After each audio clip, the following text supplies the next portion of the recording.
CJI Gavai की court में पहली बार वक्फ केस। सीजेआई का वक्फ केस में क्या फैसला, सिब्बल मेहता ने क्या दलीलें दी। 14 मई को सुप्रीम कोर्ट को नए चीफ जस्टिस मिले। नए सीजेआई के सामने कुछ ऐसे केसेस होंगे जिन पर फैसला सुनाना आसान नहीं होगा। इन्हीं में से एक केस है वक्फ संशोधन अधिनियम 2025 की संवैधानिक वैधता को चुनौती देने वाली याचिकाएं।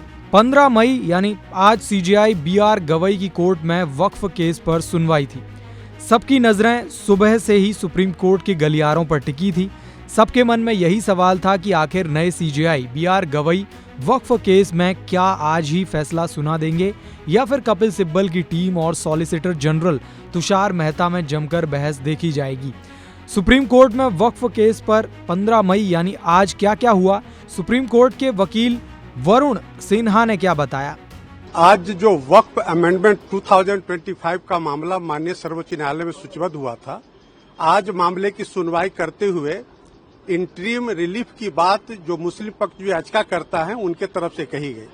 माननीय अदालत ने कहा कि चूंकि उनके पास समय कम था, लिहाजा उन्होंने अगले ट्यूसडे को पूरे मामले की सुनवाई के लिए मामले को सूचीबद्ध किया है।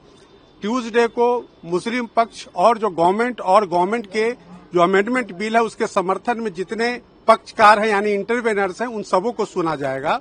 और यह भी कोर्ट ने कहा है कि संडे तक जिनको भी अपने रिटन आर्गूमेंट देने हैं वो एक्सचेंज कर लेंगे और अदालत में मंडे को फाइल होना है। फिर ट्यूसडे को इस मामले की सुनवाई विधिवत माननीय सर्वोच्च न्यायालय में इंटरिम आदेश के मुतालिक होगी। 1995 एक्ट को लेकर मेंशनिंग हुई थी। देखिए, आज ऐसा है कि जो हरिशंकर जैन की तरफ से 1995 वक्फ एक्ट के काफी प्रोविजंस को चुनौती दिया गया है, वो भी आज सूचीबद्ध था। लेकिन माननीय सर्वोच्च न्यायालय ने कहा कि हम 1995 के एक्ट पर कोई विचार नहीं करेंगे। हालांकि अगली तारीख को वो अपना पक्ष रखेंगे, लेकिन आज माननीय सर्वोच्च न्यायालय ने कहा कि 1995 के एक्ट को चुनौती देने वाली याचिका और जो अमेंडमेंट 2025 का है वक्फ एक्ट में, वो दोनों में उन्होंने कहा कि एकता नहीं है, लिहाजा वो इंटरिम रिलीफ के लिए जो अमेंडमेंट एक्ट है उस पर सुनवाई करेंगे।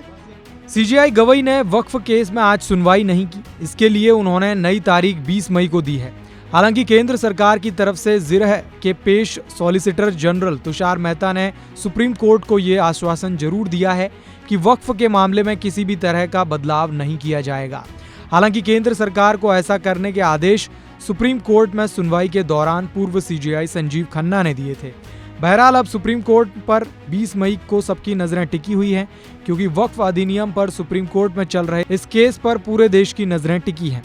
फैसले क्या होंगे, अब 20 मई तक का इंतजार करना होगा। वक्फ के मामले में केंद्र सरकार और विपक्ष के रवैये पर आपकी क्या राय है, कमेंट बॉक्स में जरूर लिखें।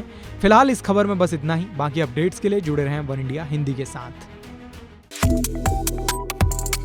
Subscribe to One India and never miss an update.